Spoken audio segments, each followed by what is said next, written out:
So, Peter, thank you so much for joining us and More than welcome. back with us. More than welcome. I guess first things first, tell us a little bit about yourself. Okay, well, I'm Peter, my wife Debbie, who's getting the other footage, I'm sure. We're a husband and wife team. This is a hobby that's gone to extremes. Quite an extreme. It's quite an extreme. I started out some 25, 30 years ago, and it's grown from there. It's become a passion. And I tell people it's a hobby on steroids. Fantastic. And I mean, what's the brand name? We call ourselves Kristallen, Yes. which is Dutch for crystal, because my wife is half Dutch. Beautiful. There's a lot more to the story than that, but that's the brief story. Yes. We've been trading under Kristallen now for about 10 or 12 years. Okay. And the business has grown, and my wife is the aesthetic one. I'm the technological one. I play with the intellectual side of mineralogy, whereas my wife plays with the aesthetic side of presentation and making it look pretty. Amazing. She makes me look good. Well, that's all we can wish for, really. It is. And I mean, in terms of, I guess, your company, do you specialize only in crystals, or do you have a special? We generally run on the mineralogical side of the fence, being mineral specimens.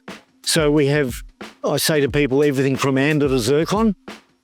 We've got probably 100,000+ specimens in stock. Wow. And That's a lot of at a show we might have 3,000 of them. So 3 to 4% of our stock is on the table. So we've got a lot of back stock. And do you have a retail shop or anything? No, this is. We only do shows, so that way we don't have to actually go to work for a living. Yeah. That's true. It's a nice way to live. Working. We are semi-retired and have been for a number of years. Fair enough. I mean, in terms of, I guess, the business, what's sort of been your most rewarding experience so far? Customer contact. I mean, we really enjoy speaking to the customers, finding the people who have a passion that's equal to mine, and sometimes far greater. Yes, yeah. And then teaching the children, teaching kids about, we've got $6 specimens which can get the kids started in the hobby. And then, I mean, one collector from years ago, this may go public, so Tim is all I'll use. Tim came to me as a 13-year-old boy who was an annoying 13-year-old. She's now at 30 years old. Oh. He started out in the $6 stuff. He's now up to the $600+ specimens. See, that's the most beautiful thing, when you can inspire younger generations to it's great to have customers like that and collectors like that are keen and passionate and are always asking questions. And do you make custom orders, or do you find custom materials for anyone, or it's just you pretty much have everything? Mostly we have what's on the table. Occasionally we'll do customers to our own property, because we live in the bush. Yes. But that's few and far between, because we're a fair way from anywhere. Okay. Which we love. Yes. It's our peace and tranquility. It's generally, if customers want something, they'll email me and say, "Have you got? Can you bring?" Yes. Yeah. And we do. That we carry quite a few rare species as well. So we're always sort of trying to fill niche requirements. Awesome. And I mean, in terms of your products, is there a best-selling item or anything like that? No, because that varies from day to day. Okay. What's selling today will not sell tomorrow or next week. And is it challenging to manage, so such changing trends, and how do you keep up with managing that? I wish I had an answer. I really do wish I had an answer, but unfortunately I don't. Yeah. There isn't the risk of there isn't a magic recipe to say this will sell tomorrow, because if we knew what would sell, I'd only need that much space. Yeah. Unfortunately, we have to have that much space. The whole wall. Yes, yeah. So we are one of the bigger dealers in the mineral world. And you have far more collection, a variety of in your collection. Yeah. So that's great to see. And then we do buy collections, so we're constantly upgrading material, getting new material in. Again, rare species. We're always adding to the rare species list to keep our customers interested. Awesome. And I mean, in terms of advice, what could you give to someone that's newly coming into this market, or your younger self from 25 years ago? What advice would you have given him? The best advice I can give to any young collector, if your budget is, let's say, $100, buy 1 or 2 rocks for $100. Okay. Don't buy all the $3 stuff and $5 stuff, because in 20 years' time, your $100 for 2 specimens is going to be worth a lot more than $100 for 10 specimens. Yeah. Sorry. Yeah. So that's the best piece of advice I can give to any young collector, is to spend your budget on 1 or 2 pieces. That's great advice. Thank you so much for sharing that. And I mean, in terms of technology, how has it sort of transformed the way you do business? Well, the internet's always great value because you can research information much faster.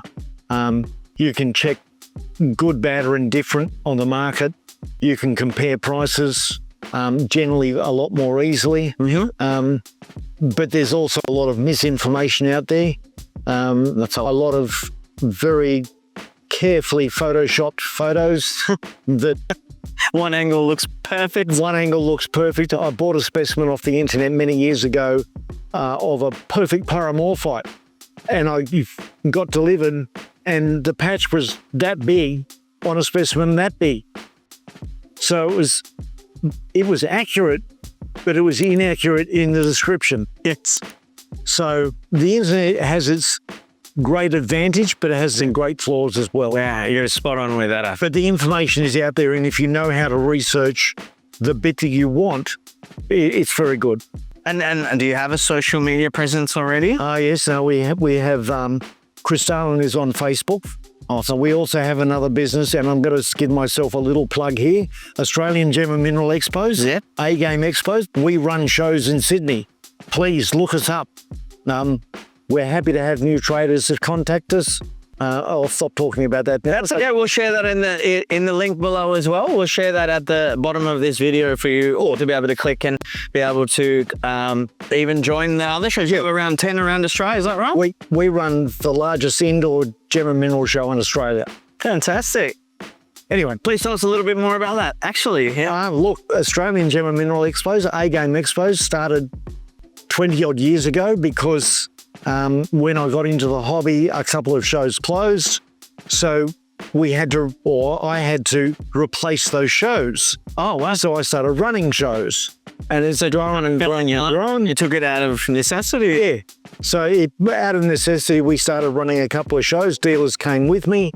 And our national show next year in April, the 10th and 11th of April at Hawkesbury Indoor Stadium, is our 100th show that we've run. Oh, wow. So there'll be lots of giveaways. Big milestone. We'll be giving away $100 to customers as they walk in the door to go shopping. Well, hopefully we can join you on that. Look, that'd be great. We'd love to have you. Awesome. And I mean, I guess coming back to in terms of the actual running of a business in the gems and jewelry trade, is it something, I guess, could you share with us how you deal with difficult clients, maybe? Difficult customers are going to appear in every industry, and you need to learn tolerance and patience. And I'm not always the best one for that. Honesty is the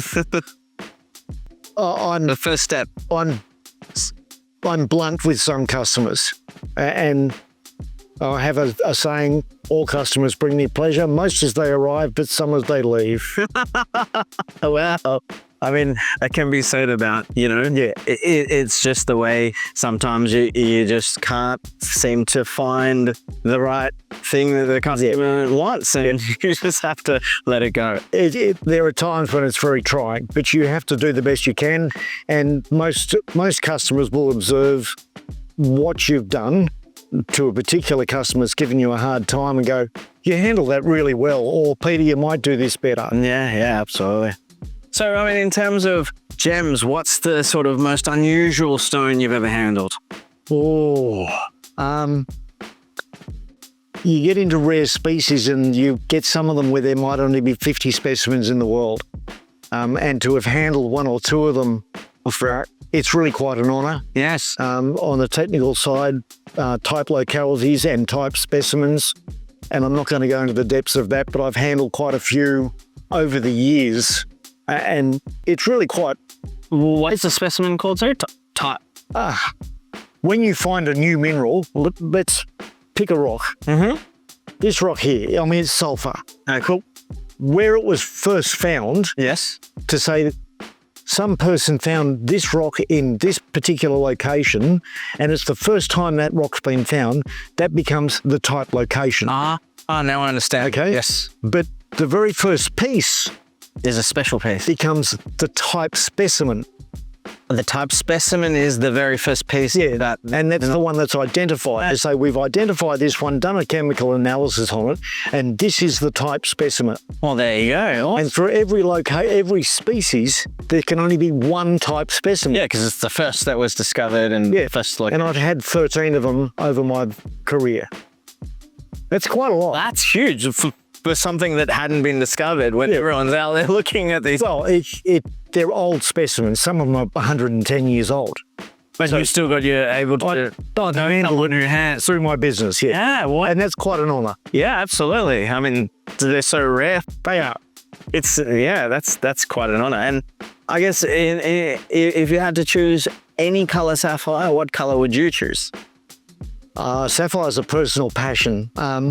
If I was picking any colour sapphire, Papradesh would be number 1, the golds would be number 2, and the good Australian blues would be number 3. Beautiful. Awesome. And I guess one final question. Yep. Your message to the world.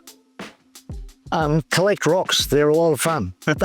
Well, there you have it, guys. Thank you so much, Peter, for your feedback. You're a legend. And we look forward to hopefully bringing you back on the show.